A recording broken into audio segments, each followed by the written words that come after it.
Everybody, welcome to Victims and Villains. We are your Marvel correspondents. I am Alan.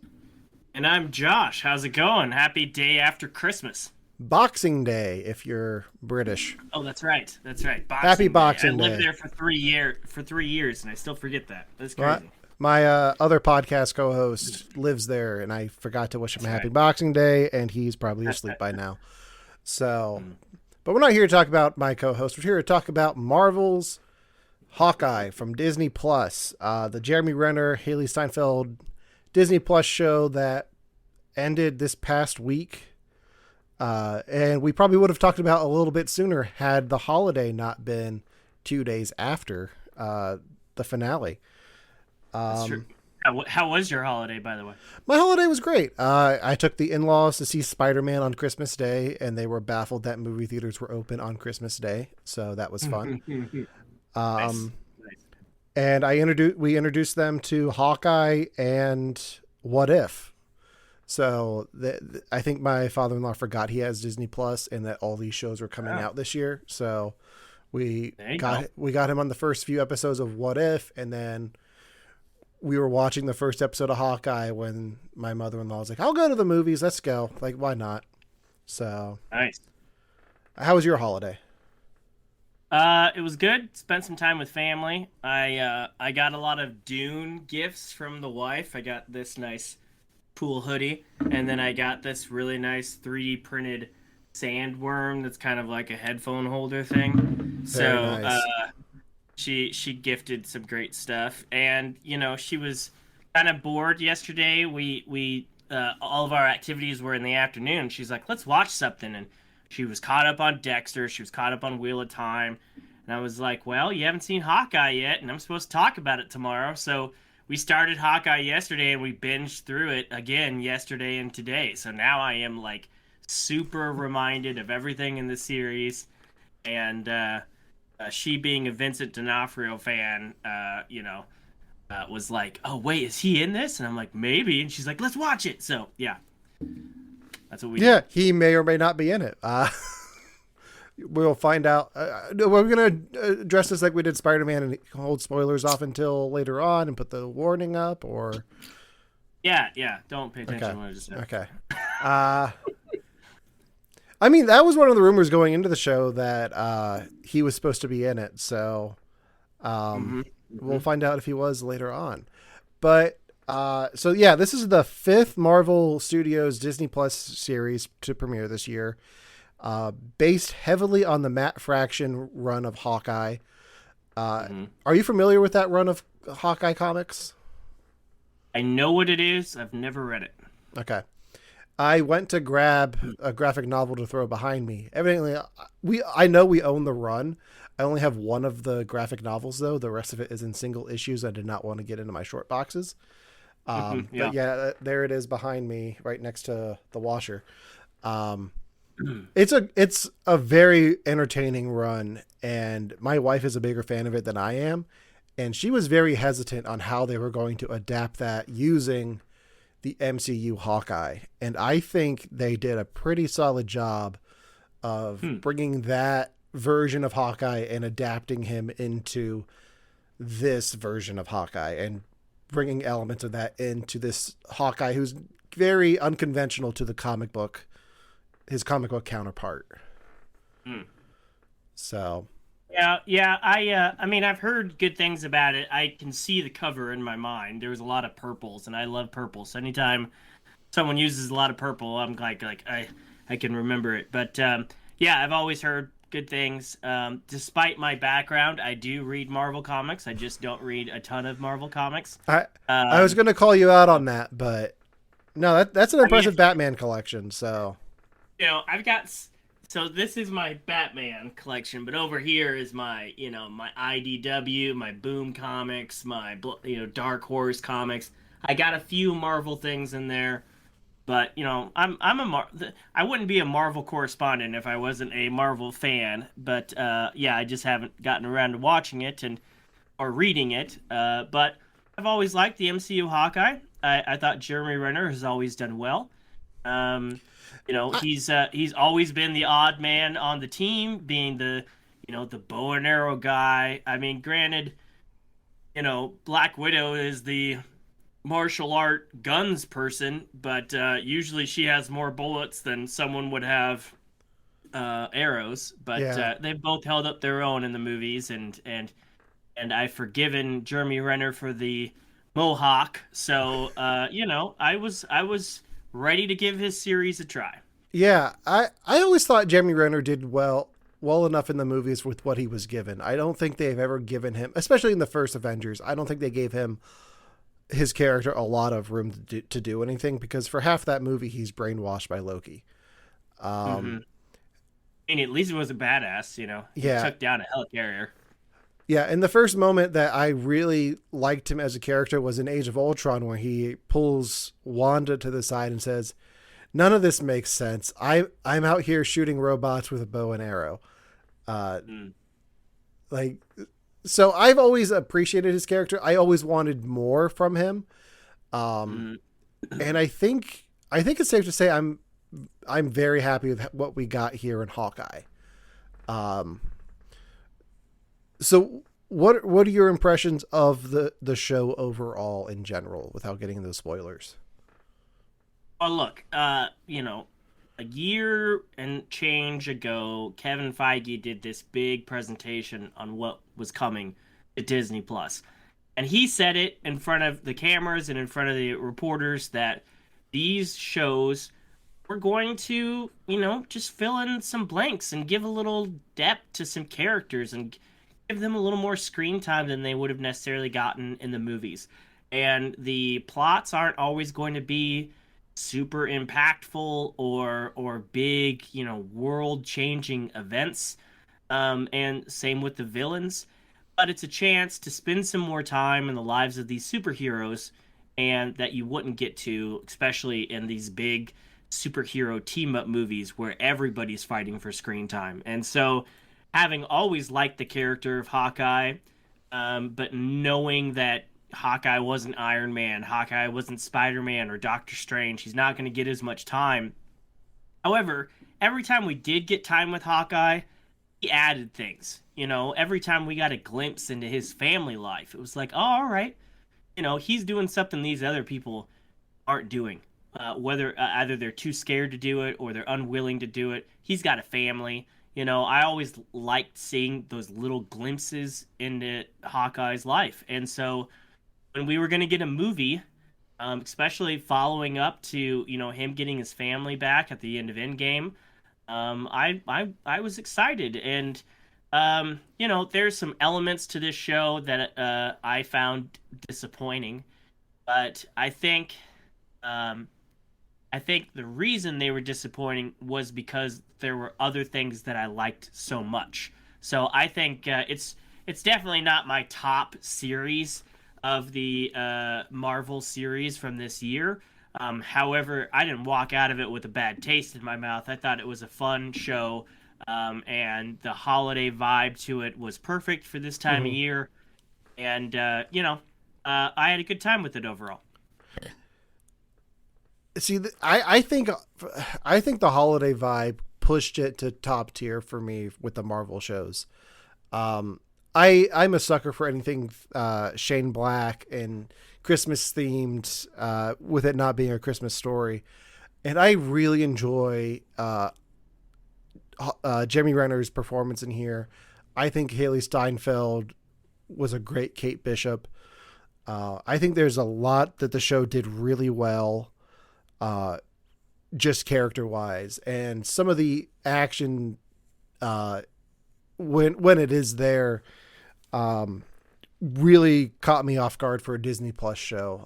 I think it's some of the better action they've done on this platform so far, in the live action realm anyway.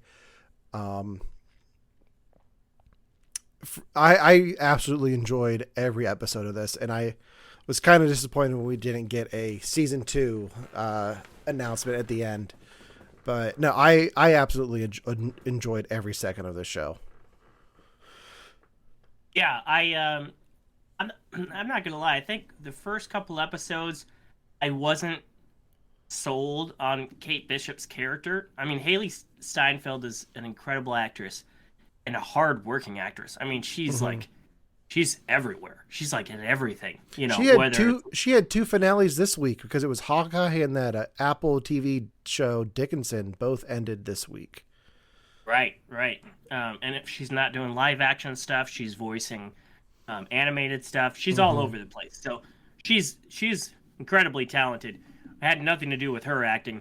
I just in the first couple episodes, I didn't know if I liked the character of Kate Bishop. You know, spoiled, rich kid, didn't want to listen to anybody, didn't really care about consequences. Wanted to play with the big dogs, but didn't want to listen to the big dogs. There was a lot of those vibes.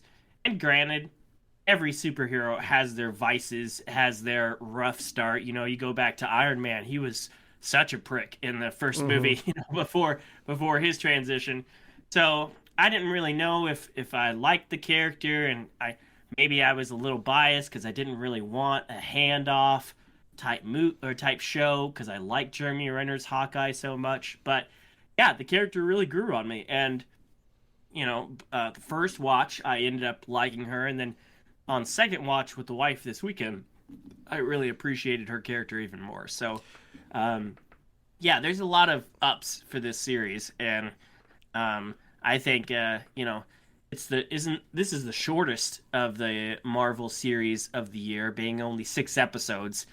I'm always one for quality over quantity, but without getting into spoilers, I certainly feel like we could have had 1 or 2 more episodes to flesh out some things, and we can get into those type of criticisms when we do spoilers. But overall, like I said, I had a really good time, and I thought it was well done. You know, a lot of, you know, a quality series for sure. They put the money in the right places, and it looked good.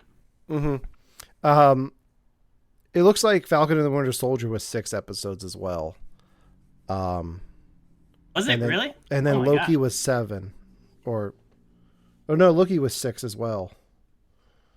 Oh, it wasn't. It was. Unless the internet's lying to me. It's on the internet, so it must be true. I thought they were like, I was certain they were 8. No, you're right. WandaVision 6. was Oh 9. my gosh. Well, in WandaVision, where it had some, you know, different lengths of time. Yeah. Yeah, you're right. Well, we know that. That's right. Now it's all coming back to me with my previous commentary with Seth. Falcon and the Winter Soldier, we know, was cut short due to COVID. They cut out a whole side plot of the Flag Smashers. Loki, I guess I could have sworn was 8 episodes because it felt longer, but I guess it was only 6. Yeah, there was so much. Well, I think the other thing is, like, part of the reason this felt shorter is they premiered 2 episodes at once, which a lot of the other Marvel shows didn't do. I think WandaVision was the only other one to do that.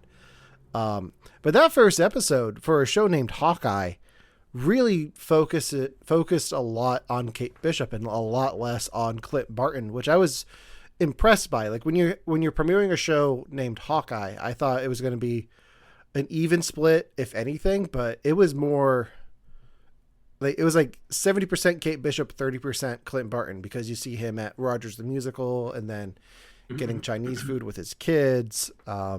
And I know a lot of people that didn't care for that. Like, that was the this is, you know, and that being the first step. I think that's why they dropped the second episode, because you definitely got more of Clint. Yeah. Second episode on. But I did remember, because I didn't watch the first episode on the first day. I think I took a week to get into this series, and 2 of my friends was like, man, for a show called Hawkeye, he's barely in it. And I was like, oh, well, that sucks, you know, but he does get a lot more screen time second episode on. So I think the first episode does a good job introducing Kate Bishop as a character, giving you her backstory with the Battle of New York from her point of view, and letting you know why she's so obsessed with that lifestyle of a superhero and why she yearns to be that. And the show does this a few times where it takes a break from what its main story is going to be and tells you this side story of this different character, and like before it gets into the main plot of the episode. And I really enjoy that. It's like a few of the times it just felt like little one shots like Marvel used to do. It just tells you this. You get this little short film at the beginning just to tell you this quick little story, and then it's like, okay, and now we're going to get into Hawkeye. And I thought they did that really well, and I think that's a great opportunity for Marvel to tell stories about, okay, well, what happened to this character after this happened, and like where were they for this, and like when you bring in characters to these smaller platforms, you can take 10 minutes and tell this story about Kate Bishop at the Battle of New York in the first Avengers, and introduce a character like Echo the way they do. And I'll save the rest of that my thoughts on that for when we get into spoilers. But I think the second episode really plays into the chemistry, does a really great job of setting up the chemistry between Kate and Clint. The moment where he's like defending her apartment and catches the bottle and throws it back at the Tracksuit Mafia. When I saw that in the trailer, I was like, I'm sold. Like, I just want to see this show now. And I think the show relies a lot on their chemistry. And I think those two actors did a really good job of bringing their dynamic from the comic book to life in live action. Yeah, well, and again, having not read that comic and not having that to rely on, I did appreciate their chemistry.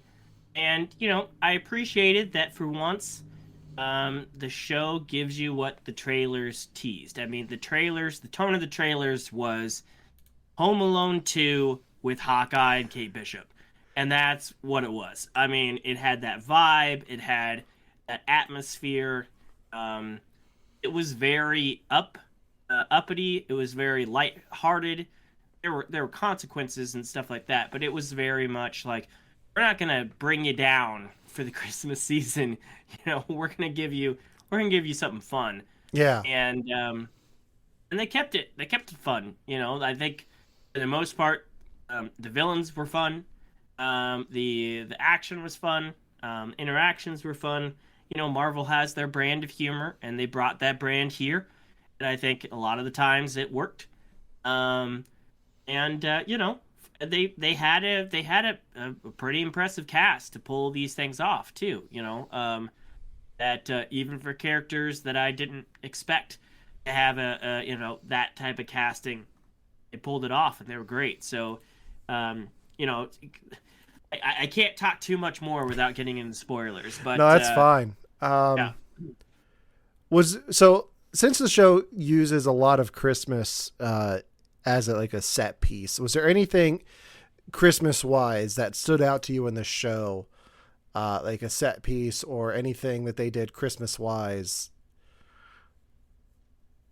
that you can talk about that's not a spoiler? Because I just remembered mine is like a complete spoiler, so I don't know why I asked that question. Is it? Yeah. Okay. Well, I mean, just the general aesthetic of things. There's always Christmas-esque music in the background.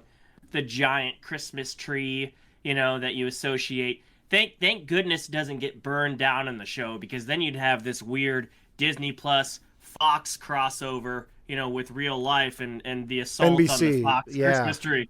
Yeah. No, it was the Fox. Oh, Christmas the Fox tree. one. Yeah. Yeah. It doesn't get burned. I forgot the Fox one got burnt down.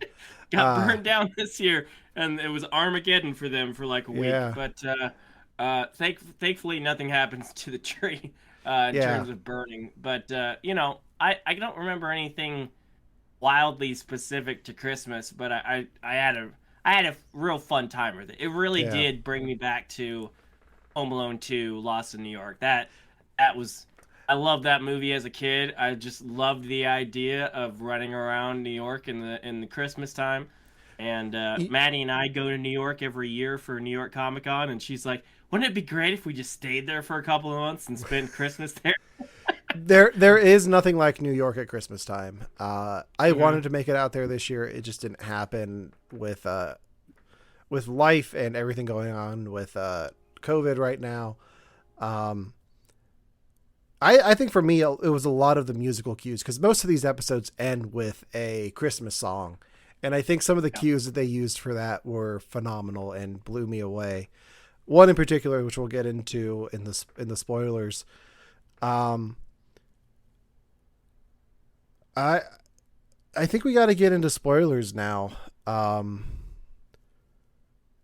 Because I can't think of anything else we can talk about that's not really spoilery. Because I'm looking at the cast list here, it's like, oh, I want to talk about them, but that's a spoiler.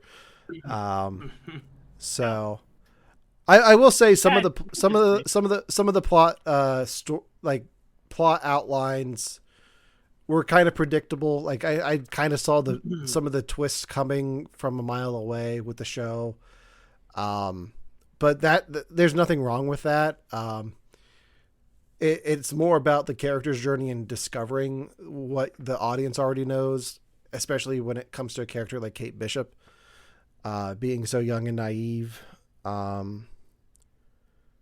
yeah, I think we're good to get into spoilers now. If you are, yeah, I think that's safe to do. Well, I'm gonna throw up our spoiler alert sign here. And what do you want to talk about spoiler wise? Like, I know a lot of your thoughts have to do with spoilers, so let's hear it. Where to start? There's a lot of things that go on in this show. I think what I mentioned before about maybe an extra episode or two to flesh things out would have been great. I want to start with Echo. Echo was a really great character. Mm-hmm.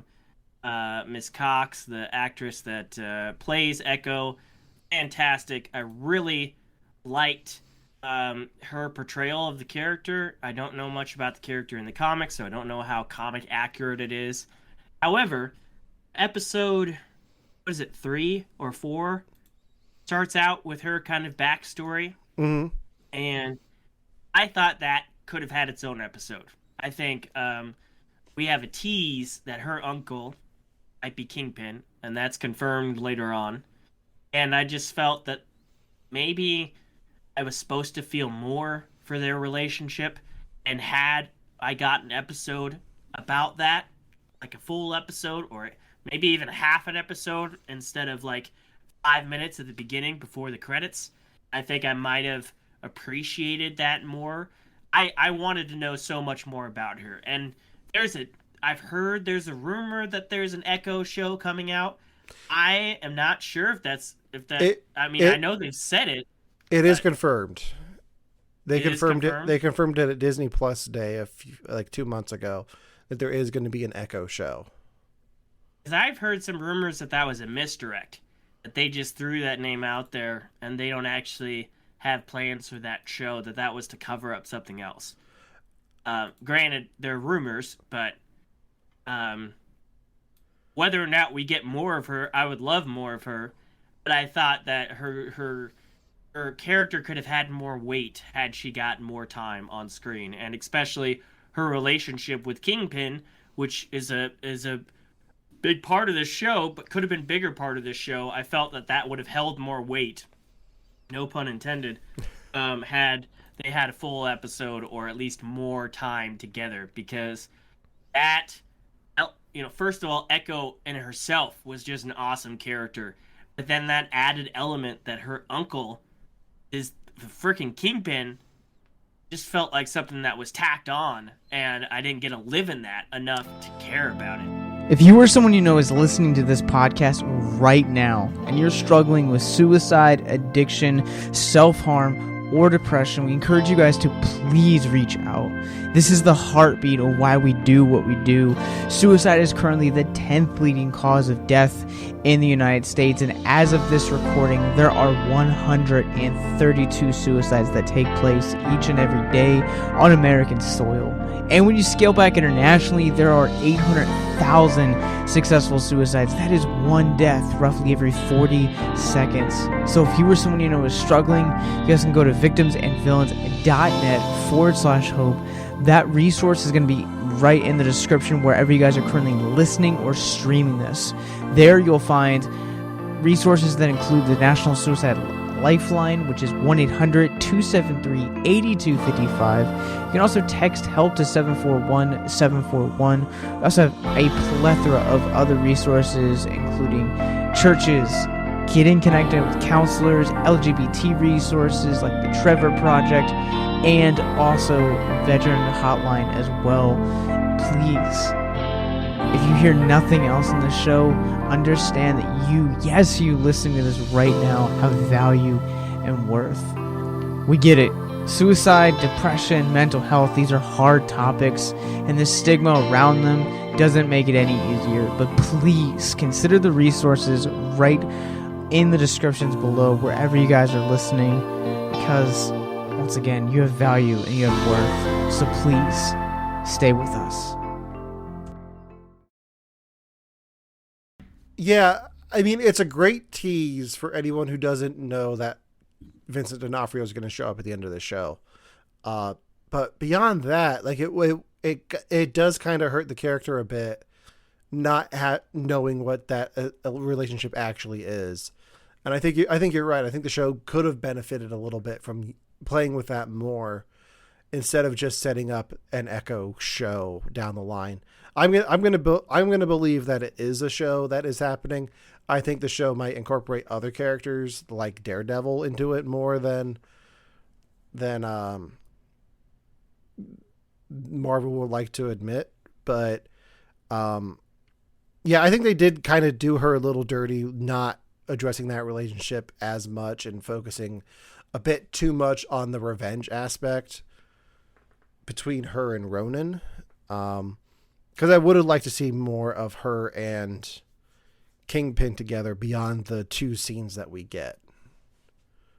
Yeah, there's so much. I feel like we should leave finale talk for a little later, because there's so much about the finale that I want to talk about. Yeah. But Ronin, I did really like that a lot of this series focused on Ronin. I think that's a very controversial part of Hawkeye's past that we got a little peek of in, was it Endgame or was it Endgame? Yeah. No, it was Endgame. Yeah. And we the MCU, it's mostly a PG-13 property. People know that it's usually they don't show a lot of blood. They don't really show a lot of violence. I mean, the violence is always PG-13 friendly. There's just it's a commentary that's always been around the MCU, and people, that's fine. It works. I feel like there was a little more blood in this show. There was a little. Having watched Spider-Man last night, there was a lot more blood in Spider-Man than I've seen in an MCU film in a while. But there was a little more weight to the action, and when you talked about Ronin and realized that this dude went on a 5-year killing spree, and I always liked that element, but it was just hinted, barely touched upon in Endgame, and they dove a little deeper into it. And there was a great conversation between Hawkeye and Kate Bishop where he said, "I'm a weapon." He didn't call himself an assassin, but he called himself a weapon, pointed, thankfully, by the right people for most of his career. Mm-hmm. But when he lost those people, that direction, and he lost his family, I liked the idea of him just why do bad people get to be here when good people got blipped? So he just goes around taking out people. And I always liked that, but I was like, man, I could tell they just skipped over that in Endgame because it's a little too dark. But then I was refreshed that they brought that back and they talked about it, and I really liked that. Yeah, and I think it did a great job of dealing with the consequences for Clint Barton of that. He's trying to move on and spend Christmas with his family, but having that ghost come back from his Christmas past and having to deal with that, I think it was such a great motivation for him to stay in New York and get this story going. And it's completely believable. What would take you away from Christmas with your family? Something like that, something like 5 years of killing guys because your family wasn't here. That's what pulls you away from your family. I think is very him trying to fix it at the best way he knows how. I think led to some great story. And, yeah, I absolutely enjoyed what they did with the Ronin, and how he kind of made peace with Maya, with the whole thing. Like Did he? a little bit, as best as he could. He takes responsibility, but lets her know, like, I was hired to do that. Like, it wasn't like it was your boss. Like, I really enjoyed that aspect of it. Yeah, there's a movie commentator that I follow every once in a while. Her name's Grace Rudolph or Randolph. She does Beyond the Trailer. Mm-hmm. And when she was doing her weekly coverage of these shows, there was a time where she was convinced that Ronin, somebody else was playing Ronin when they killed Echo's dad.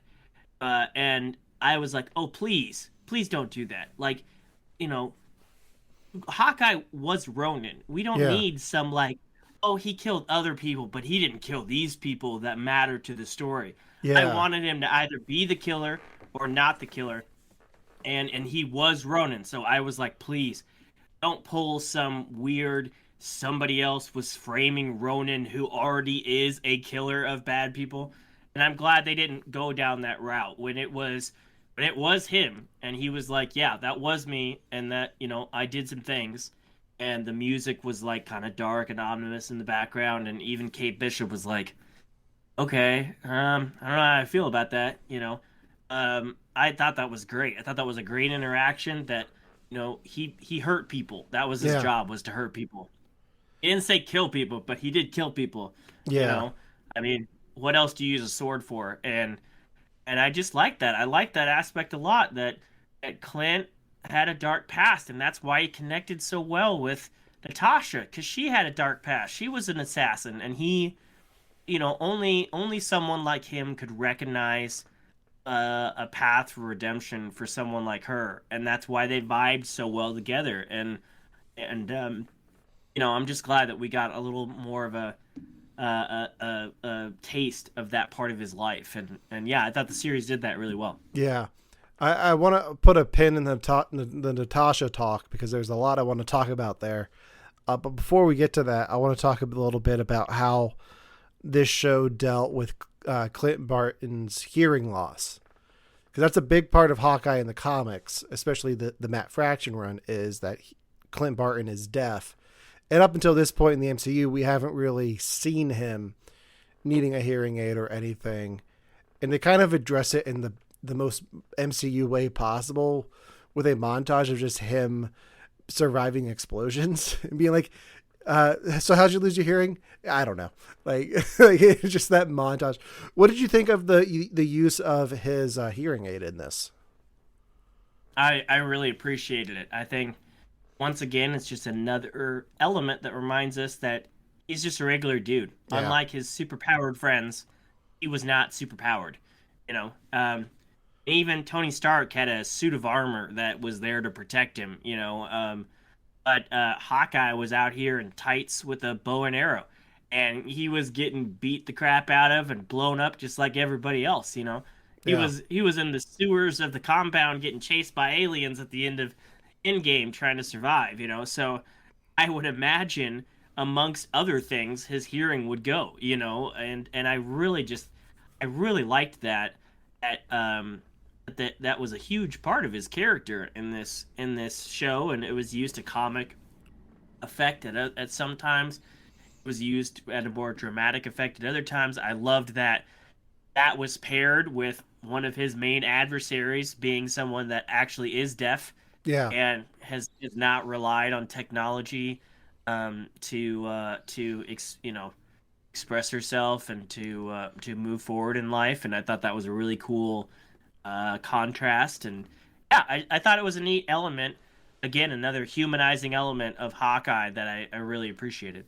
I think one of the scenes that sold me on the Clint and Kate dynamic was the scene where he doesn't have his hearing aid in, and his son calls, and she has to translate everything for him on a notepad, which was kind of out of character for her, but it was also like, I'm here to help you. Like, I'm not trying to be annoying to you. Like, your son's on the phone. It's not your wife. Like, I just absolutely love that scene so much. And I think they did such a great job with that scene in particular. Because there's been a lot of examples of deaf characters in media this year. Because Only Murders in the Building did a whole episode from the perspective of a deaf character, and there's no dialogue at all. Every word that you hear is either subtitled or text messages.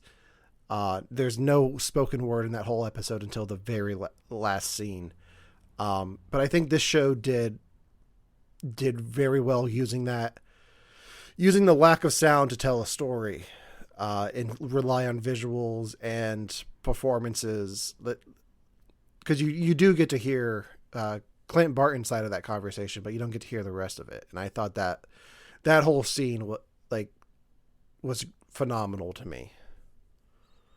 Yeah, sound or the lack of sound can definitely be a disarming element.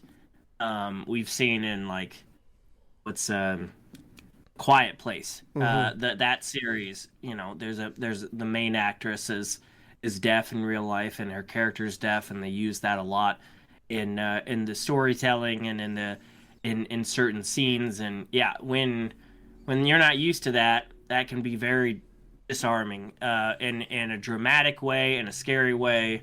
And that scene, that humanized Kate Bishop for me a little more. That's the risk you run, right? You want your audience to connect with your character, and a rich girl whose mom lives in a mansion in New York City is one of the most unrelatable things you could have. Same with Tony Stark, and stuff like that. So you got to find ways to make that character relatable, make that character someone that you can feel for, and you can be like, oh, that's nice. And like I said, this show kind of started off with her as a rich brat that didn't appreciate things, that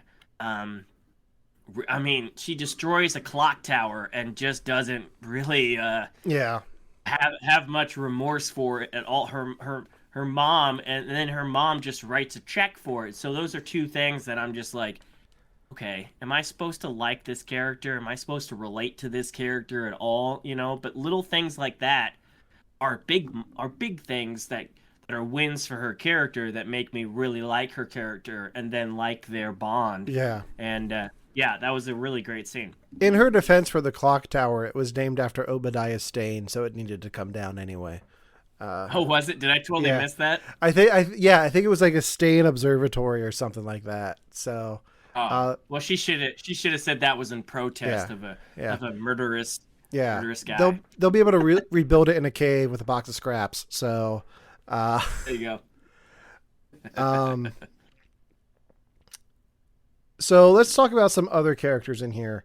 The show does the predictable thing of making you think that her soon-to-be stepdad is the bad guy behind everything, to the point where he even has the comically evil mustache.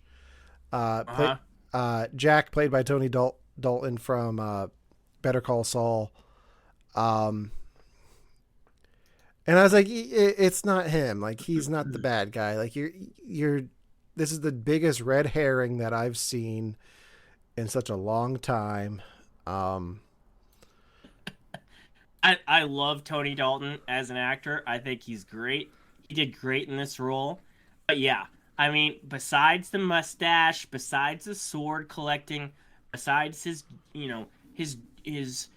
just overall tone and appearance and everything. Yeah. Besides all of that, his wife-to-be was Vera Farmiga, and you don't put Vera Farmiga in a role like that to just be the helpless wife that doesn't know who she's married.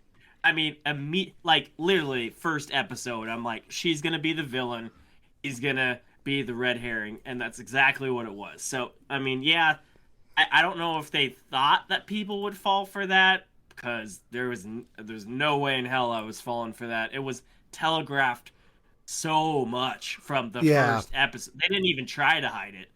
I guess maybe you could have thought maybe they're both in on it, but I had guessed from the beginning that he was just a comically interesting person and not really a villain And he turned out to just be a really interesting guy and not the villain that he was telegraphed to be. Yeah. Looking over the character list, I thought Vera Farmiga did a pretty good job as Eleanor Bishop, playing the villain in the shadows, like hiding her true intentions from her daughter. Like maybe too much at the point where Kate knows everything that's going on, and she's like, "Mom, just drop it. Like I know that you're working with this guy. Like I know what's going on here. I've seen video. Like you can drop the act now." And she still kind of keeps it up a little bit too much for me. But I was like, okay, we just move along. Just admit it already. Come on. I liked her as the villain. I think she's a great stern person. I think she can pull that character off really well. I loved her first interaction with Hawkeye, where she was like, she wanted to make sure he knew she wasn't okay with her daughter hanging out with him. Yeah. That Natasha jab was meant to sting. And you could see it on his face that it stung a bit, and he was biting his tongue, and she wanted it to sting a bit. She was like, I don't care if you're impressed with my daughter's bow and arrow stuff.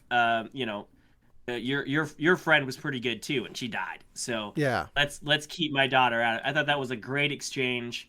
I didn't like elements of she just seems so intelligent. She seems so smart. And if she's so smart, why was it so easy for her daughter to just like find secret files and stuff like that? I mean, granted, she didn't have her name attached to the Sloan Unlimited or whatever it was, but like, okay, I get it. Her daughter was a gymnast. Her daughter was a black belt. Her daughter was an Olympian style bow and arrow. We got all that. That doesn't necessarily mean her daughter's a detective or super skilled, and she was able to find out certain things way easy, and I was like, so either she's got hacking skills that don't make sense, or her real smart and intelligent mom left clues really easy to find, and I just thought that was a little rushed. I kind of read it as she left those clues as breadcrumbs for them to find to frame Jack. I mean, maybe. It still seemed like she was... I don't know. I don't know if maybe... I don't know. I guess it could have been that, but on second watch, like, it didn't seem like she knew that was happening. Like, she was caught off guard still at that point. I mean, I guess maybe she was leaving it so eventually somebody could find it and she'd be in the clear and setting him up from the beginning. Yeah. I guess that's true. I still think it was a little easy for Kate to just have access to this massive thing of information and be able to just pull up a tracksuit guy and find his info. Like, that was just... I don't know. But, I guess when you say it that way, maybe that was, just Eleanor being ready from the beginning to get out when she needed to get out. Yeah. So you brought up Natasha Romanoff. I think we need to talk about the person who stole the show for me, which was Florence Pugh as Elena Belova.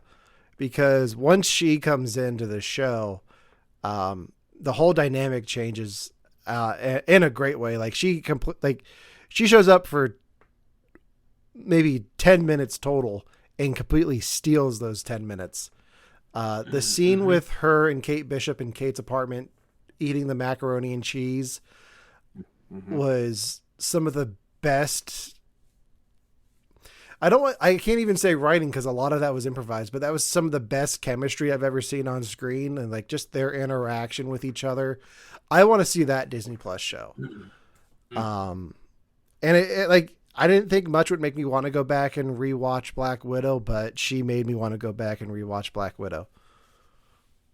Yeah, well, her screen time benefited from Black Widow. I mean, this is what I'm saying about Echo. I was so intrigued by her character, and I was intrigued by her relationships that we learned about later on, but I didn't, that 5-minute opening scene of her growing up I didn't feel was enough to really get into her character. With Florence Pugh and Yelena, we had Black Widow, just a couple months ago. So we had that already build off of. And then on top of that, we got another little flashback scene with her, and another version of a character experiencing the blip, which I thought was really cool.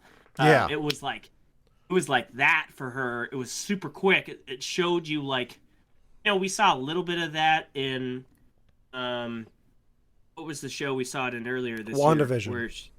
WandaVision, where the agent wakes up in the hospital. That was kind of cool, but this was even more like disorienting, and then everything around her changing. I thought that was just super cool. I really liked that aspect, but it kind of filled in the space between Black Widow and this show. It picked up where we left her in Black Widow, and then kind of filled the space. So I really liked that. I thought that was a strong scene. And then, every time she was on screen, I knew who she was immediately on that rooftop, because that's a signature outfit of hers in the comics. She was great. She was menacing. I loved how she was just like, this chick's annoying me. I'm gonna pick her up and throw her off the roof. That was great. And Hawkeye's reaction to that was also great. I loved her in every scene. Yeah. I didn't recognize her costume from the comics. I think I saw that there was a mid-season trailer with that character, and everyone's like, oh, that's going to be Elena because she's going to be in the show. And like the day the episode dropped, Florence Pugh got in trouble with Instagram for spoiling the episode that she's in. Like, it's not did she? Yeah, she got like banned from posting for 24 hours, I think, because people complained that she posted a picture of herself in Hawkeye. I'm like, calm down. Like, it's not that big of a deal. Like, she's in it for... people reported it? It wasn't like Instagram auto banning her? Because I was like, no, I think Disney people have a stake in Instagram? I don't know, but it was like, wow, like, calm down, internet. Like, this is... It's herself. Jill. Yeah. Yeah. That's funny. That's funny. So the show addresses a lot of the Ronin stuff from Endgame. It also addresses Natasha's death from Endgame. How did you feel about we haven't talked about Endgame that much. How do you feel about Natashas Sacrifice in Endgame? And do you think that what do you think about her ending in Endgame? Let's start with that. So I love the scene. I thought that scene was incredibly powerful in Infinity War. I remember when I saw that scene in Infinity War with the music and the cinematography, the music during that scene when Gamora falls, I was just like, oh my gosh, this is cinema. Like, I loved it. And then realizing that from the second these two characters, Clint and Natasha, show up there, I'm like, shit, this is, either way, this is going to end bad. And I just loved it. I love that these two went there, had to find out what was going on, and then fought each other for the chance to die. And that was really powerful. I thought that was really powerful. I thought that Black Widow missed an opportunity of pulling on the heartstrings, knowing that the last time we saw Natasha on screen, it was and then they brought that music back from the Infinity War scene, and it was a very emotional moment. I loved the scene. I loved, that one of the early commentary critiques of the MCU was that we don't really seem to have any consequences. We had consequences.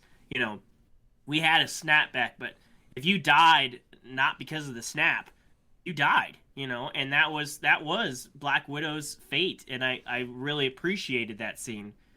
I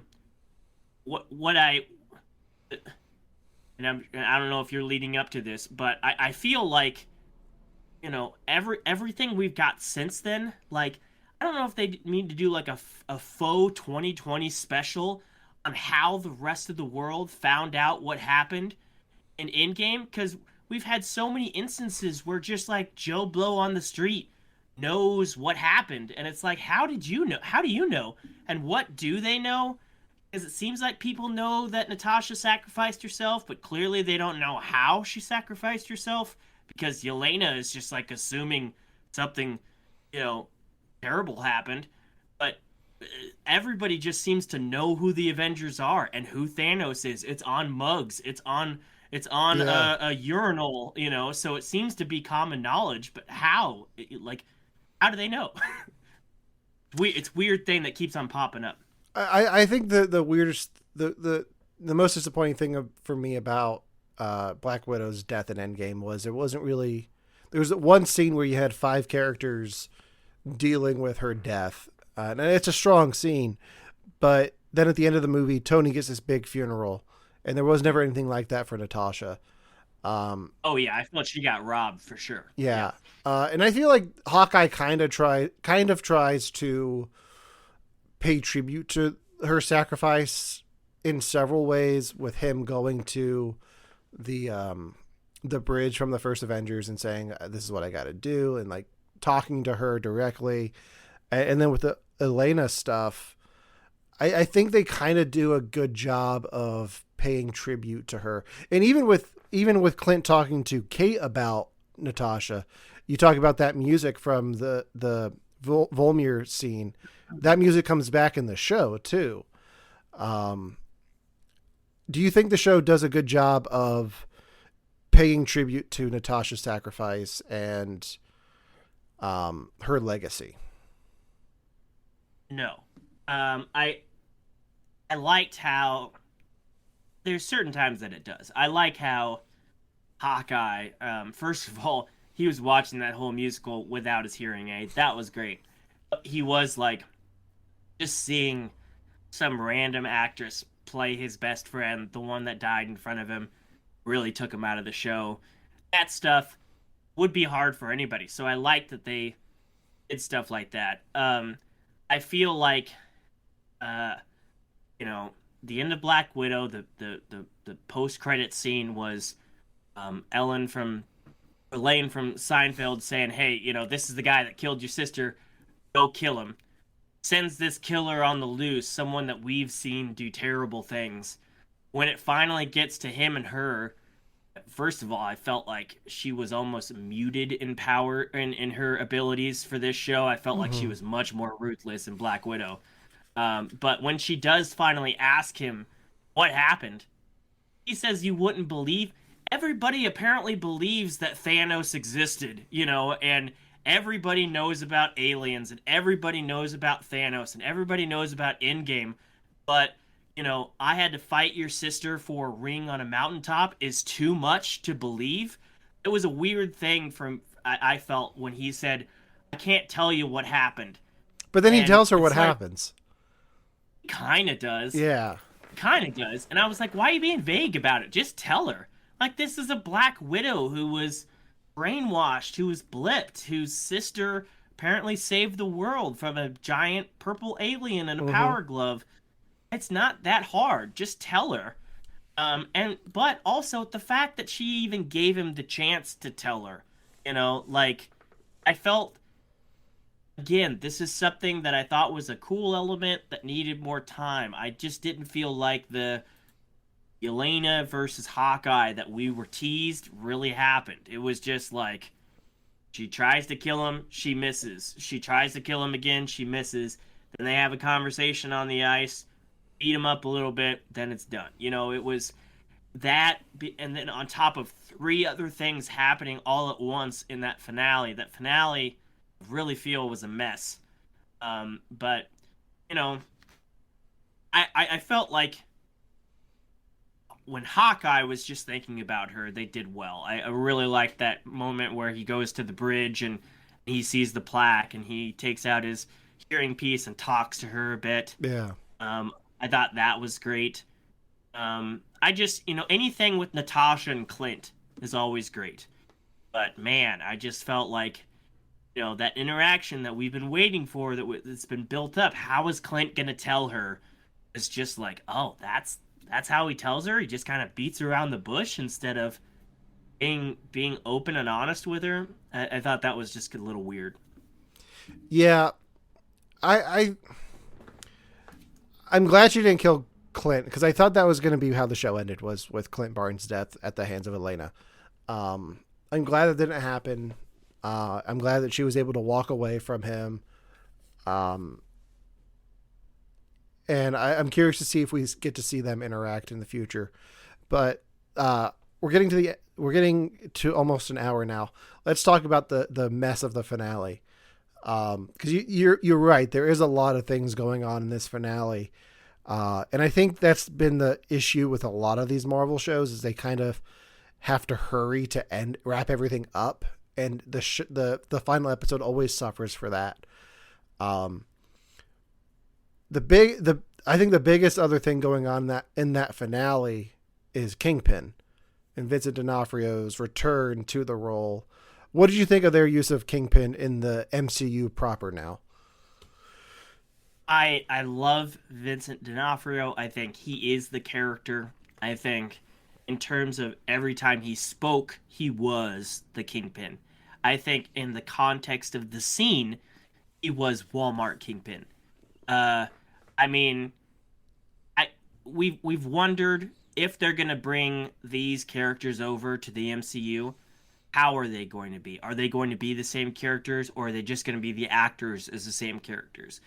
I feel like we got the same actor, which was great. It would have been weird to see somebody else, but it doesn't feel like the same Kingpin. The Kingpin from the Netflix Daredevil series would have never worked with these tracksuit guys. Like, I feel like they were a bunch of clowns that would have embarrassed him. When somebody under him embarrassed him in the Netflix series, he killed him. Killed him outright. He didn't like being embarrassed. He liked being professional. He liked working with professional people. These clowns in their trust bro trucks, like, always just seem to be like a liability. And he's in this weird office with hanging beads and his Hawaiian shirt, which I understand is from the comics. But I mean, outside of when he spoke and you were just like, yes, I love to see Vincent back, I felt like everything around him, whether it was the fat man used cars or just his association with these subpar criminals, didn't feel like the Kingpin we knew. It felt like, he was just the intelligent guy on top dealing with a bunch of idiots. And, yeah. I wanted more from him. I really wanted, and then his interaction with Echo. This is his niece. They had a connection. I didn't feel like they did because we never saw it. It was just, I felt like it would have been, knowing that it was the 6th episode. I felt like they could have had more time. It was just rushed. It would have been better if it was more than just one scene of them, if him doing sign language to her, to establish that they have a connection. I completely understand where you're coming from with the use of Kingpin and working with the tracksuit mafia. I guess in my head canon, I'm looking at him trying to rebuild his empire post blip. Like, I'm under the assumption that he survived the blip and is working with what he has at his disposal, having just gotten out of jail. So going back to his connection with her father and then wanting to improve everything, like, that's kind of where I came at it with the Kingpin. So I didn't really see it as much of a stretch because I have this whole head canon build up for the character. But he is still Kingpin. Like when you're right, when he speaks, he's still that same Kingpin we saw on Netflix. I like the Hawaiian shirt. A lot of people didn't know that was from the comics. But Vincent D'Onofrio is already doing interviews about this. And he's like, yeah, ever since I got the role in 2015, that's been my computer background, is the Family Business cover. Yeah.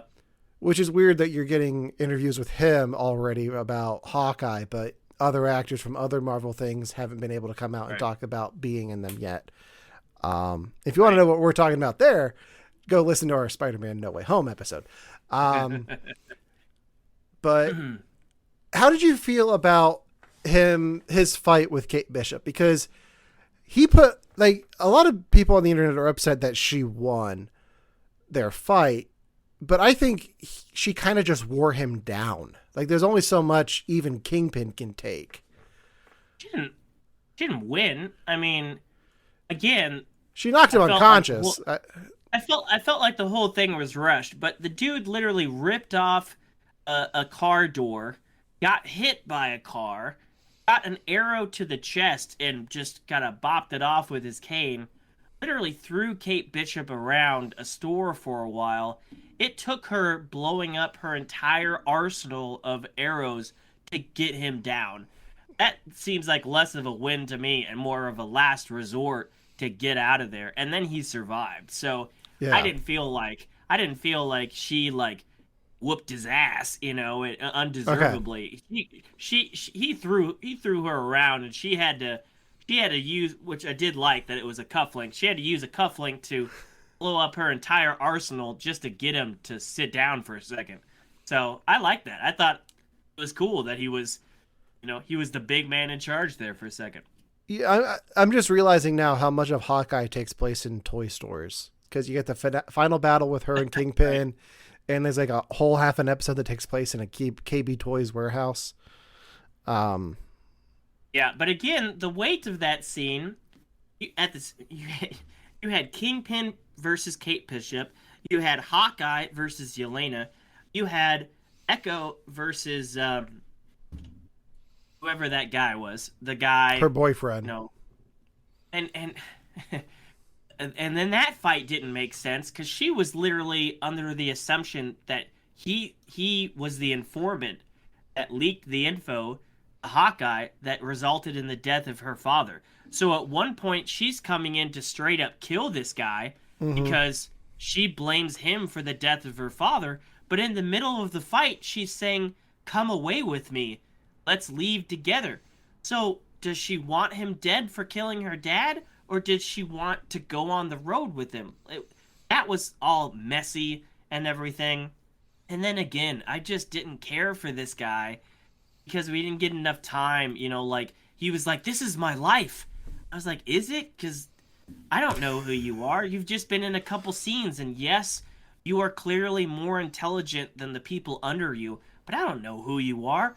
We didn't get any background for you. So is it your life? We Yeah. just got like a couple lines from Hawkeye saying you're the doormat that keeps on getting stepped over. That's not character development for me. That's just little teases of a character we didn't get to see.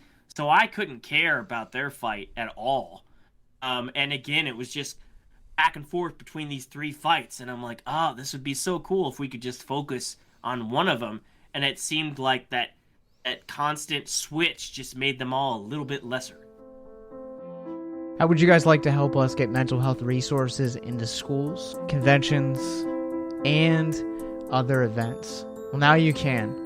Simply go to patreon.com/victims and villains for as little as $1 a month.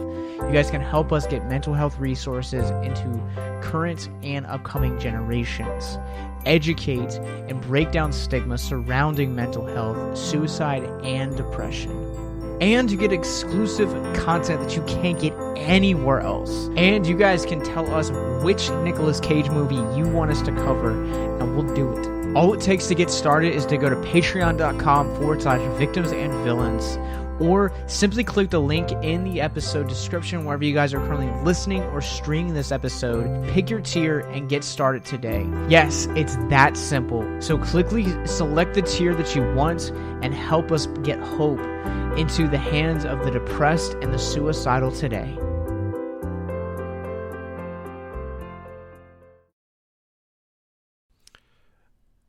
Okay. So we should probably start wrapping this up here soon. Should we? We can talk about this all night. Come on. We could, yeah. Okay, so while we're on the topic of the finale, there's been a lot of controversy and a lot of mixed opinions on one thing in particular, and I want to get your take on this. The post credits full musical wow. number from Rogers the Musical. What is your take on the post credit scene? Were you for it, or were you against it? Are you indifferent? Well, that is not the controversial point in the finale that I thought you were referring to. The post credit scene just felt like, hey, here you go. Like it didn't feel at all like a tease for a new season or anything like that. It just felt like, hey, we actually filmed that whole scene here's a fun It thing felt for you, and it felt like a bonus feature. Like it didn't feel like did. it didn't like I was like when they showed it for so long, and I've seen a lot of people online make this joke. Like it would have been better to see like pan out to the crowd and just see Elena leaving. Like I paid money for this. I should have gone to the Statue of Liberty. Like it would have been better just to end it with a joke like that than just the whole musical number. When we watched it today, my wife at the end of it was like, "Oh, that's it? I thought something was going to happen at the end." And yeah, I mean, you're waiting for that entire. I thought it was cool that they filmed the entire number. I mean, they clearly went all out for it, and that was a fun special feature, just like the extended dance of what's his name in Falcon and the Winter Soldier. You know, the club dance of what's his face. Baron Zemo. That's fun. That's fun. Is it the thing you should have ended the series on? Probably not. Especially since everybody was like, wait, is Kingpin actually dead? Like, did they really kill off Vincent D'Onofrio? The one guy we were like, oh my god, he's here. He's made it into the MCU. Did they really kill him off like that? I would advise you not to think that. If you don't see the body, they're not dead. Yeah. It's a classic, giving the options to future shows move. But yeah, and I mean the in the comics that happens and he doesn't die. So and again, I feel like if this Echo show is really going to happen, which it probably will if it's been confirmed. I don't know where those rumors came from, but I think rumors. So before Kevin Feige came out and said we're doing an Echo show, there were rumors of there's going to be an Echo show, but it's going to heavily feature the characters from Daredevil and going to be like a Daredevil season 4, which the show could entirely be that. Like I don't see why, if you're going to be telling a character so close to Kingpin, I can see it very easily being a continuation of some of the characters in Daredevil and incorporate them into the story. Wouldn't that have made a better end credit scene than this? I mean, look at what they did with Blade. They were so lazy they didn't even show you Blade at the end of Eternals, but they put his voice in there to tell you something with Blade is coming.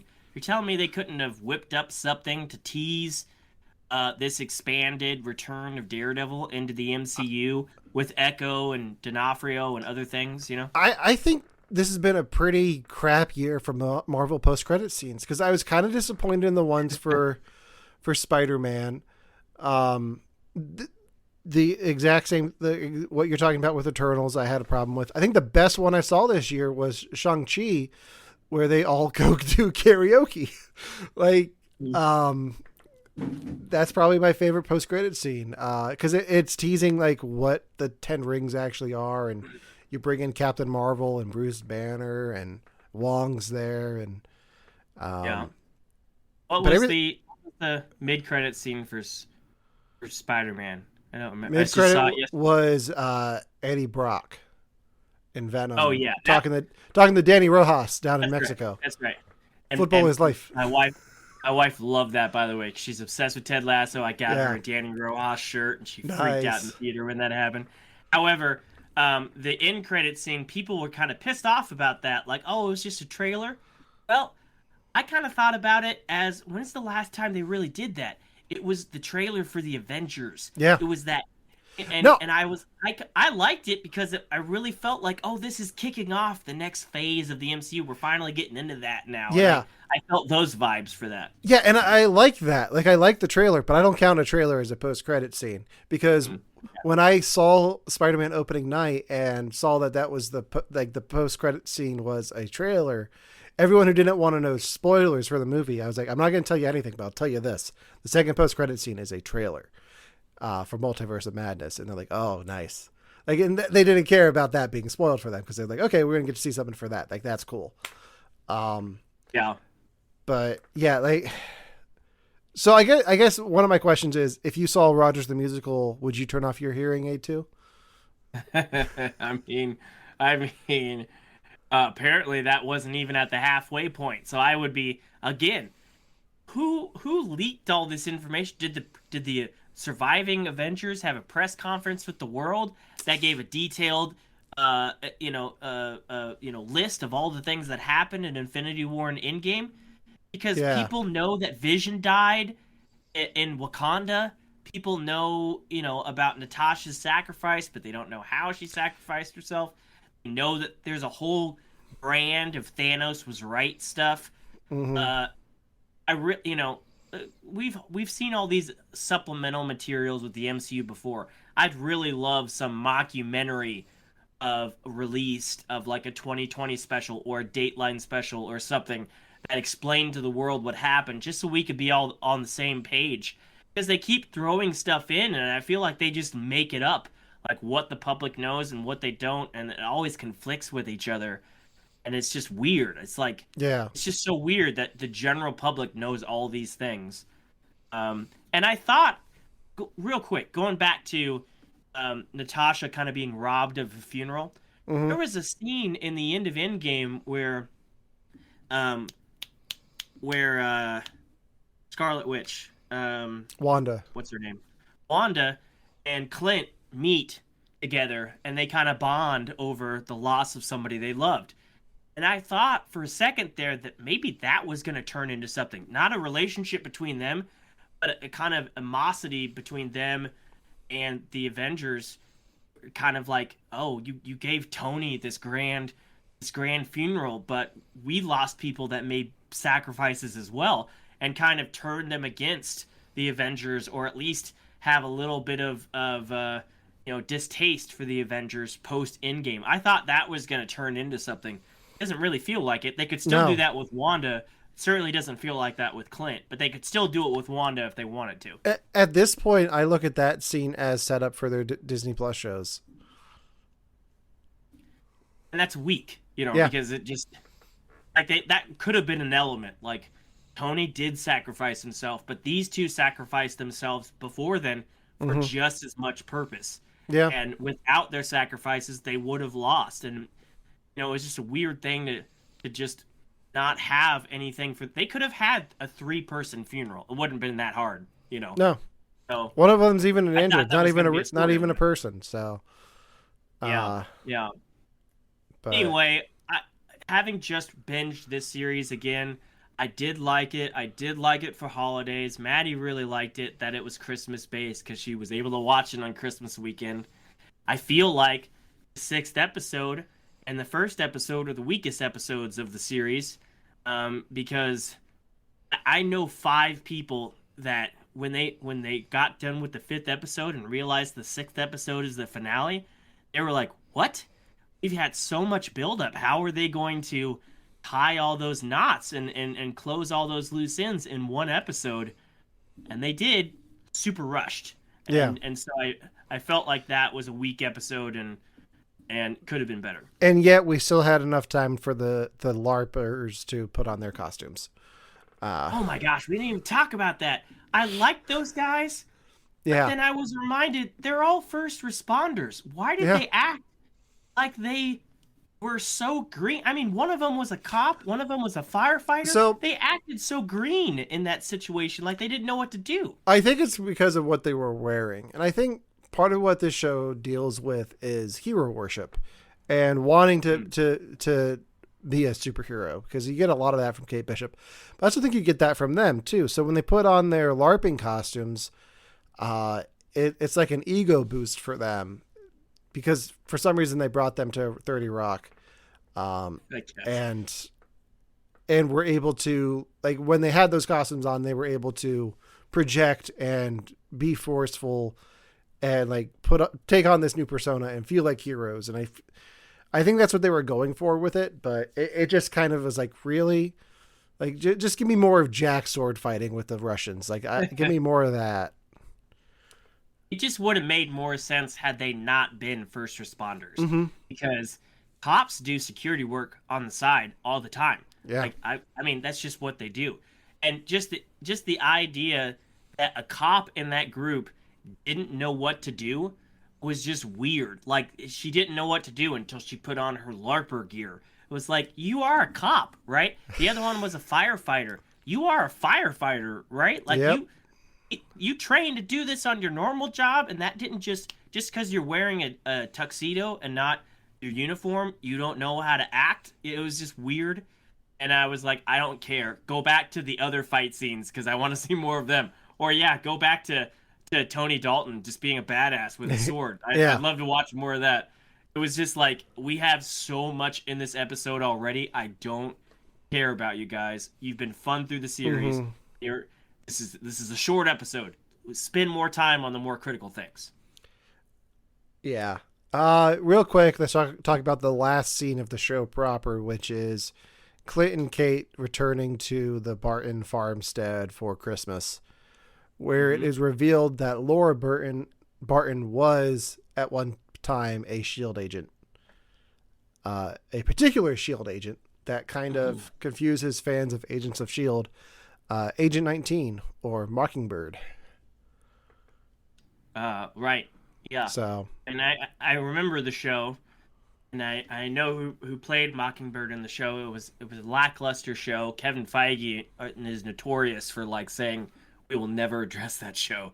yeah. We will never, we don't want to have anything to do with that show. That whole subplot thing of the Rolex was just dumb. It was just another thing that was thrown into this. That was just dumb. It was confusing. And then giving it to her at the end, I was like, am I supposed to care about this? Like, I was trying to rethink, like, wait, is this more monumental than it is? And if you could track this watch the entire time, why didn't you do it like a year ago? Yeah. Why did you not realize this watch was at the Avengers compound to begin with? It would have been more impressive to me if the watch ended up being one of the time travel watches from the time heist. Yeah, or something. Yeah. Anything other than just a watch. But I'm all for more Linda Cardellini in the MCU, so I'm curious to see why they're setting that up, what their plan is for that, what their plan is for Kate Bishop and Clint Barton going forward, because I don't think this is the last time we've seen those characters. Yeah, I did like how his wife was like his tech person. I need you to look this up. I need you to, dig into this. I did like that chemistry between them two. I think anything with him and his family, more of that is great.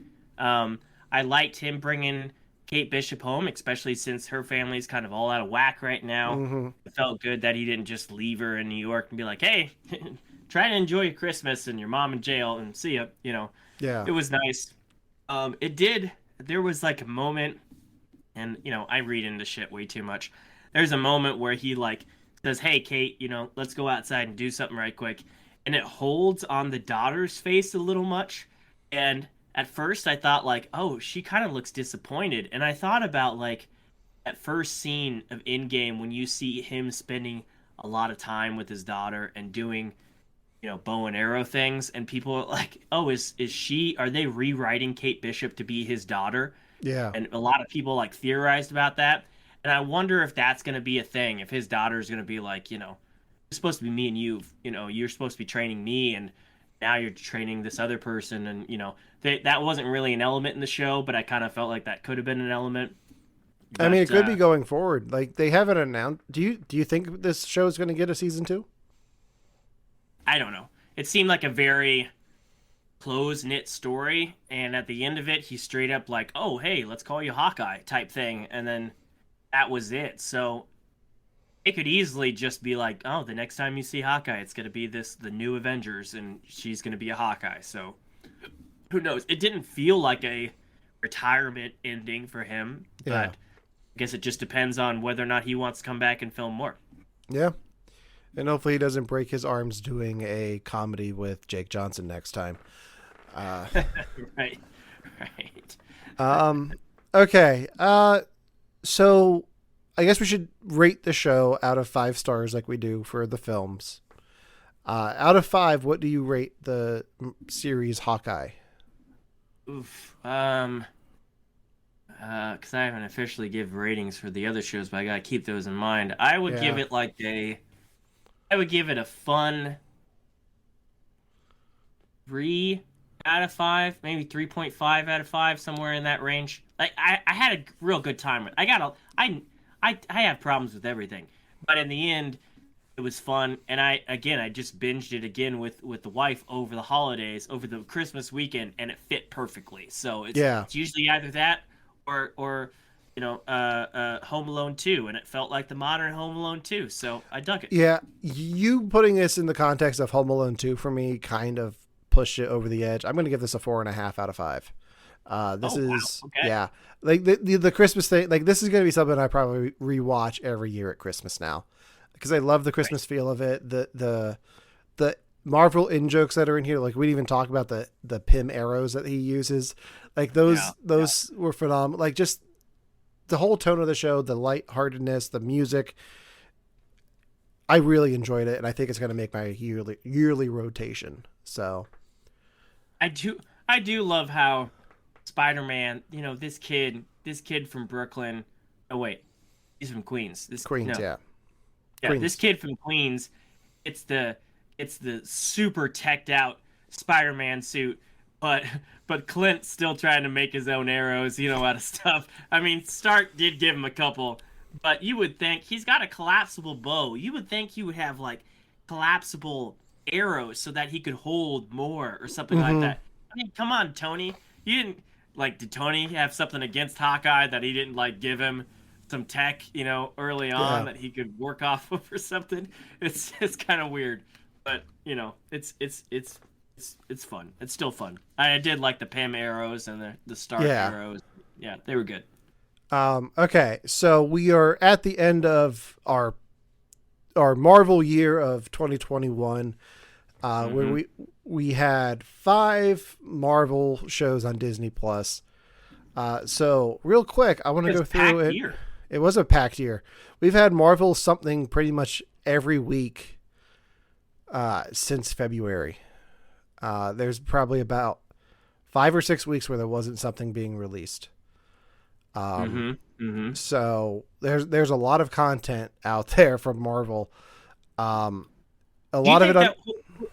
you think that was the plan, or do you think that COVID pushed all of this into one year? Do you think if COVID had not happened, this would have been split between 2020 and 2021? I think it would have been a little bit more split. I think the shows were still... I think WandaVision was supposed to happen last year and got pushed back a little bit. So yeah, I think it would have been split. And there were shows that were supposed to come out this year that didn't.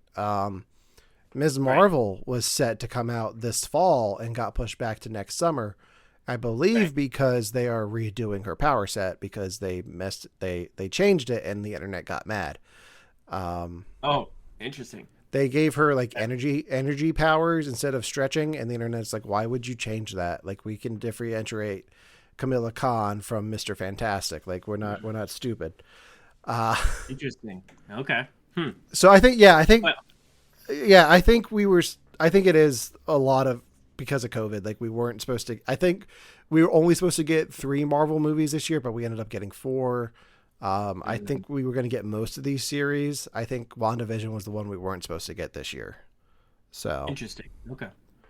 Yeah. Well, it was packed. I mean, they were overlapping at times, the movies and the shows. So yeah, I don't think they would have purposely done that. But yeah, a big year. Lots of Marvel content this year. That's for certain. Yeah, and I think next year Disney Plus is going to have all the Star Wars content because we have three shows there. Not including, I think, the second season of Bad Batch is supposed to happen next year. Right. But so real quick, do you want to do a quick rundown of the Marvel Disney Plus shows? And give we're going to do our top 5s because there's only been 5. So what is your number 5 Marvel Disney Plus show? So that would be the least favorite. Least favorite. And I'm going to give the disclaimer. I'm going to give the disclaimer. I liked all these shows. It's just a matter of which ones I like the most. So these were all lived up to potential. I mean, you could see the investment. Compare these to something like Agents of S.H.I.E.L.D. This was a clear the ones out the gate still got a good investment. So yeah. I would put What If. I loved What If, but it's an animated thing, so it's a slightly under par for the live action. But there's a lot of things I loved in What If, and based on what we saw in that Doctor Strange teaser, the question is kind of out there: is it going to pull it from that, or is it something else? But yeah, I liked What If, but I think that would be my number 5. Yeah, my number 5 is probably Falcon and the Winter Soldier. Not for anything that the show did. It's just not one that I'm going to go back and rewatch, just for fun. Like it's a good show. I like the dynamic between Sam and Bucky a lot, but I think the show suffered a bit from COVID, making it drop plots. So it's a little bit of a mess and confusing at times. But I think the dynamic is great between the two of them. I love the new suit Sam gets at the end of it. It's just not on my top list of rewatching. Okay. So number 4 then. Yeah. I would put Hawkeye as number 4. Okay. My number 4. Like I said, I liked it a lot, but yeah, I think that's where I put it. What would yours be? My number 4 would be Loki. I enjoyed Loki. I like a lot of what they did. It's hard to judge that whole show, the show as a whole, because it's only season 1 and we are getting a season 2 at some point. It would have ranked higher if Morbius got his jet ski, but until I see him on his jet ski, it's going to stay at number 4. You saw it in New York Comic Con, and you should. I did. Yes, I got that. Yes. My number 3 would be Loki. I thought that it did, it was a bubble show, but it also has potential to, depending on how much the MCU pulls from that finale and whether or not that's going to be a big villain, like a Thanos level villain in the MCU theatrical films. I really like that. I had issues with the character of Loki based on where they pulled him out of and how quickly he kind of became the character of Loki that we've seen throughout the MCU films. I think that redemption arc of Loki has been brought out over 10 years in the MCU proper. This one was taken from one of his worst moments, and within an episode or 2, he's redeemed. And I thought that was a little quick, but there were elements of that show that I think, could impact the universe, and I'm interested to see where it goes. Yeah, I'm interested to see where they go with it too. My number 3 is What If. There was a lot of episode. There are a few episodes in here I wasn't a big fan of. I get the joke that they're going to kill Tony Stark in every other reality. That got a little tiresome for me, but there were moments in this show that I just thought were phenomenal. Whether it was performances like Chadwick Boseman coming back as T'Challa in multiple episodes, where they made it only sound like he was going to be in the one. The Doctor Strange episode, what if Doctor Strange lost his heart instead of his hands? It's probably some of the best Marvel writing I've seen. Like, I absolutely adore that episode. And I thought like the Thor episodes the Thor episode was fun with Darcy and Howard the Duck getting married. Like, it was a lot. It was a great balance of like dramatic story with like comedic episodes, and like he gave everyone the zombie episode that they wanted that I could have done without. I really enjoyed the show as a whole. So I'm excited to see what they do with season 2 beyond Gamora from Sakaar, which we're going to get. So. Yeah. My number 2 would be WandaVision. I loved the stylistic choices. I loved the aesthetics of the show. I thought just the whole television series thing and how well they incorporated it, from the aspect ratio to the color to black and white to the set pieces to the length of the episodes. That they put a lot of work into that. And then the reason why being, a little more history into Wanda's youth and her childhood, I really liked that. Thought that was very creative. She's a tormented character, and I know that we're not going to get the House of M stuff from the comics, but MCU has always done a fairly good job of bringing in beats from the comics, even if they can't tackle the stories word for word, or scene for scene, and whether or not that's because they didn't have the X-Men rights or the other rights at the time. They've always done enough to be something you're familiar with. It's a little different, but it's still there. And so her torment, I really liked that. I thought it was a sloppy ending that didn't really address the consequences like it should have. And hopefully that's like redeemed a bit in how they portray her in Doctor Strange. But that trailer kind of seems to just wave over it a bit. But I did like a lot of things for that, and that's why I rank it at number 2. Yeah, that's my number 2 as well. I think one of the biggest things that show did for the Marvel Disney Plus stuff is broke the mold compared to other Marvel properties. Like when you're watching the first official Marvel show on Disney Plus and it's this episodic I Love Lucy-esque sitcom, you're like, okay, what's going on here? It really changed and showed what Marvel can do in this different format. Like it's not just going to be action episode after action episode. They can tell any kind of story they want. They can break the mold of storytelling and tell any story they want, whether it be a sitcom with Wanda and Vision, or like taking a beat out of a Hawkeye episode and telling Elena's blip story. Like they can pretty much do whatever they want on Disney Plus, and I'm really excited to see what else they can do just based off of what they did in WandaVision. And I think one of the best lines of dialogue I've heard all year in a movie or film was what is grief if not love persevering? Like that still gets me. It's a great show, and I'm curious to see where they go with Agatha in her spinoff and Wanda in Multiverse of Madness. Yeah, and that was my favorite episode of the series too. The going through the beats of her life, and there's a lot of great things about that show, and it wasn't supposed to be the first show that debuted from Marvel on Disney Plus. It just ended up being the most completed, and they went with that, and it was a bold choice, and it was definitely style that we weren't expecting, but yeah, it knocked it out of the park. Yeah, we were supposed to get Falcon and Winter Soldier last August. I forgot about that. Right, that was supposed to be first, but COVID forced the crew and the cast to like leave Turkey and everything because they were closing down the country, and so yeah. And Falcon and the Winter Soldier is your number 5. It's my number 1. I agree that there's a lot of issues with it.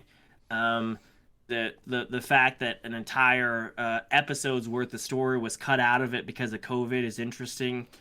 However, I think that especially for Sam's character, it is the most character development of all these shows. He comes out, he goes through a huge development through this show to where the next time we see him in the MCU, he, in my mind, is the most changed. I feel like, Hawkeye had this little thing. He's going to be the same next time we see him, if we see him again in the thing. Loki, well, it's Loki. There's always an issue with him. But I feel like Sam went through this really hard development, and it really carried on that story of, does he just take the shield? Does he have some back and forth mental stuff that he has to deal with? I really like the history of the super soldier serum that's dealt with in that show. They could have done that a lot of different ways, but they were true to the comics, and it hit hard in those scenes. I really like the Winter Soldier elements in that, although I feel like it should have ended with Captain America and Bucky, not Captain America and the Winter Soldier, because that's something he was trying to move on from in that show.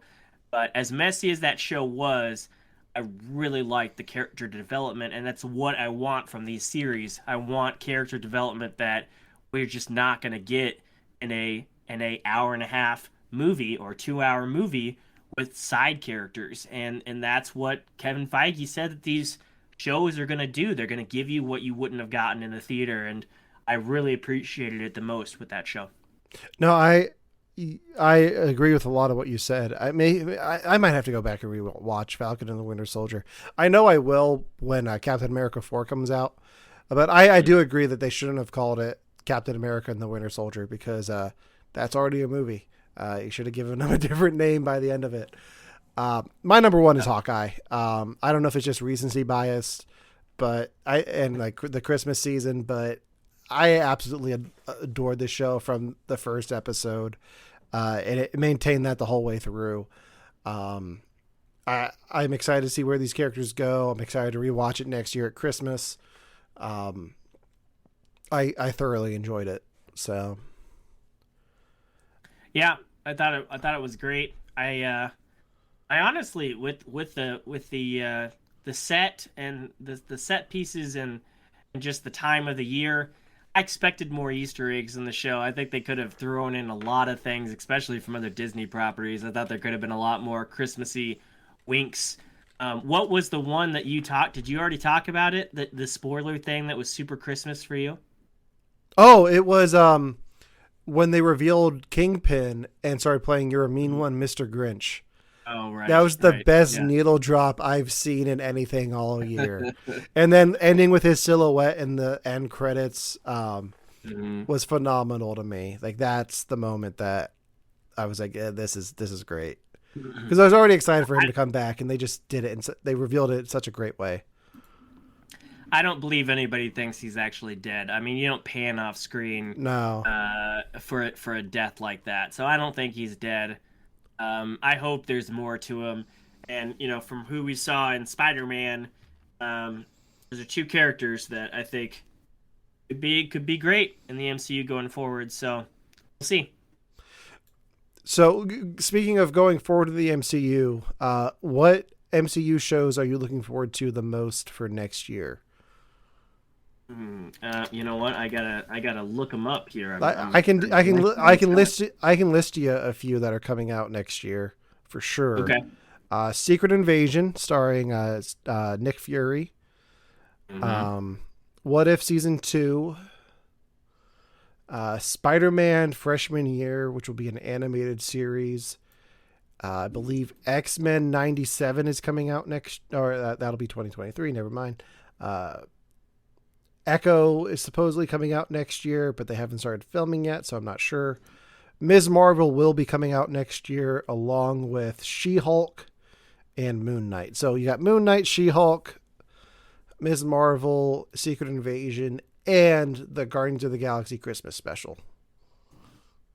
Yeah, that's a lot. That's a lot. You really think all that's coming out? Well, I know She-Hulk, Ms. Marvel, and Moon Knight have filmed. Okay. Secret Invasion is filming, and Guardians of the Galaxy Holiday Special is in production as well, because they're filming that with Guardians 3. So there are a few more listed here that I don't think are coming out next year. But those are the one, like, I don't think Ironheart's coming out next year. I don't think Echo's going to be next year, but I think those 5 should be. So of the shows, I'm really interested in She-Hulk. I've heard that Matt Murdock is going to be a big part of that, being another attorney. I think that could be really interesting, the way they go with it. And I love the actress that got Tatiana Maslany. Is that her name? Yeah. I love her as an actress. I think she's going to kill it in the role. From just the tiny teasers they've released, it looks really cool. So I'm excited about that for sure. Yeah, I'm curious. That teaser like shifted tone and made it look like a 70s detective thing. It's like, oh wait, what is this show going to be? I'm most excited for Moon Knight because I don't know much about the character. I know he's been compared to Batman if Batman had voices in his head. So I'm excited for that. I'm excited for Oscar Isaac.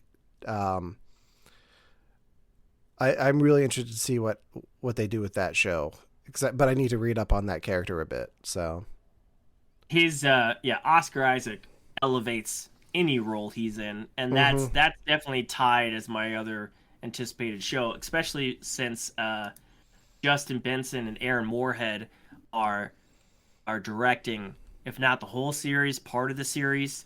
I did an interview with them last year for their latest film, Synchronic, which was a movie that stars Anthony Mackie as the lead character, and it was really it's like a drug fueled time travel movie, indie film that was really interesting. But Justin Benson and Aaron Moorhead are these directors that have done these indie films. She Dies Tomorrow, The Endless, After Midnight, Resolution.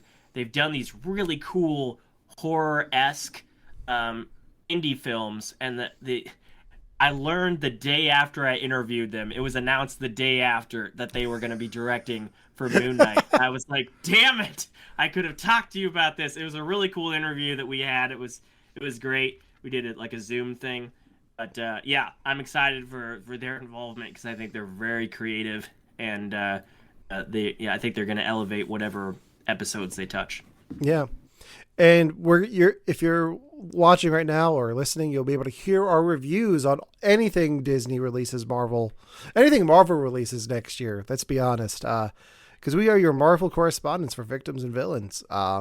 So we will be reviewing each show as the seasons end. We're not going to do it week by week, but as those shows come to an end, we will do our review here on Twitch, probably, and definitely on Victims and Villains podcast, which you can get wherever you listen to podcasts. And I think our next Marvel assignment will be Morbius on the 28th of January. So stay tuned for that. I'm excited for that. I have more questions than I thought I would at this point about it. But I'm curious to see what Sony has for us. Yeah, I am too, and I'm curious and intrigued as to, like I said, I saw Spider-Man again on Christmas, and the trailer that they played before then was not the trailer that featured the Morbius line or the Venom line at the end of it. So it makes me wonder, which of that are they cutting out? Are they cutting out the Venom stuff, or are they cutting out the Spider-Man stuff? Which universe is that movie going to end up in?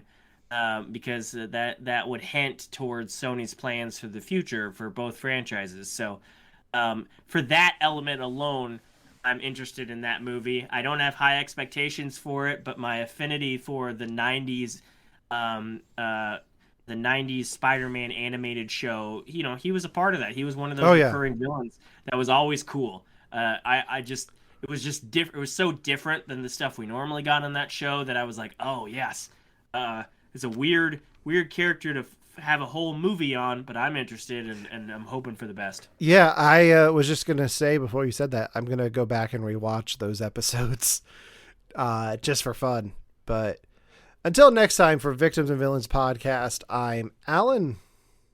I'm Josh. And we will see you next month with Morbius.